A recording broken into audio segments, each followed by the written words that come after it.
Have you ever wondered what it would be like to carry the weight of an entire nation on your shoulders, still so young? In the vast Gerudo Desert, where the heat is relentless and the sand seems to stretch to infinity, there exists a leader who, despite her youth, bears a giant responsibility. We are talking about Makila Riju, the young Gerudo chief, an iconic figure in the Legend of Zelda series. But what do we really know about her? How does such a young girl, full of insecurities, manage to lead one of the most respected and feared peoples in Hyrule? Today, we will dive into Riju's story, explore her internal struggles, her victories, and the legacy she seeks to build. Is she up to the challenge? Riju is introduced to players in Breath of the Wild as a young chief, recently crowned after the death of her mother. Imagine the pressure. A teenager, only 12 years old, assuming the throne of one of the most powerful and respected societies in the kingdom. Gerudo Town, with its millennia-old traditions and a culture of invincible warriors, now depends on the decisions of a girl. It's no wonder that the inhabitants are apprehensive, wondering if Riju is really capable of leading them. Inside her, there is a constant battle between the desire to prove her worth and the fear of not living up to expectations.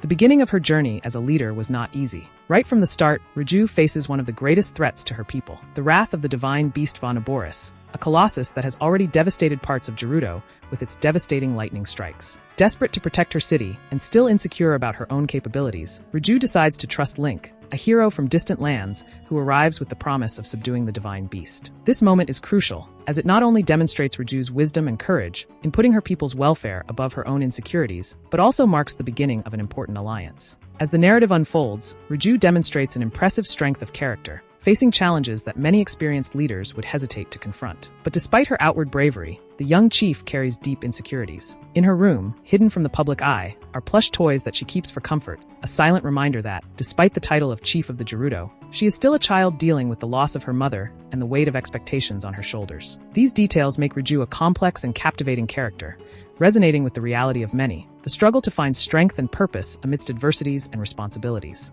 As the plot of Breath of the Wild progresses, Riju learns to trust more in herself and her abilities. With Link's support, she manages to recover the Thunder Helm, an artifact of great power and cultural importance for the Gerudo, and faces the divine beast Vonaboris, showing her people and herself that she is more than capable of being an effective leader. However, this victory does not erase her internal doubts, but drives her to grow and accept that, as a leader, strength lies not only in the ability to combat enemies, but in the capacity to guide and protect her people. By the time we reach Tears of the Kingdom, we see a Riju who has matured, though still young. She awakens as the new Sage of Lightning, assuming a role that transcends her leadership over the Gerudo and places her as one of Hyrule's protectors. This evolution is a testament to her personal growth and her determination to honor the legacy of her ancestors, especially Urbosa, the former Gerudo champion. Riju not only carries the burden of leading her tribe, but now also the responsibility of protecting the entire kingdom against the forces of evil. Her journey is a testament to resilience, showing that, regardless of age, courage, and determination, can overcome even the most intimidating challenges.